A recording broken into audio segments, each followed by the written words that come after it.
Hi! In front of me is Motorola G54 and today I would like to show you how you can change default apps.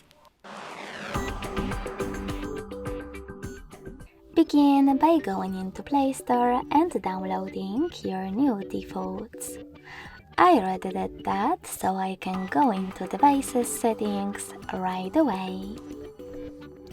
In those settings, scroll down to Access Apps.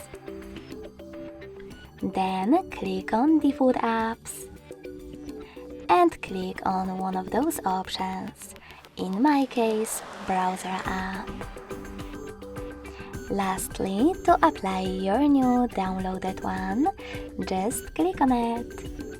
So when I do that and go back, as you can see, my default app has changed. Thanks so much for watching. If you enjoyed this video, don't forget to leave a like, comment and subscribe. Bye!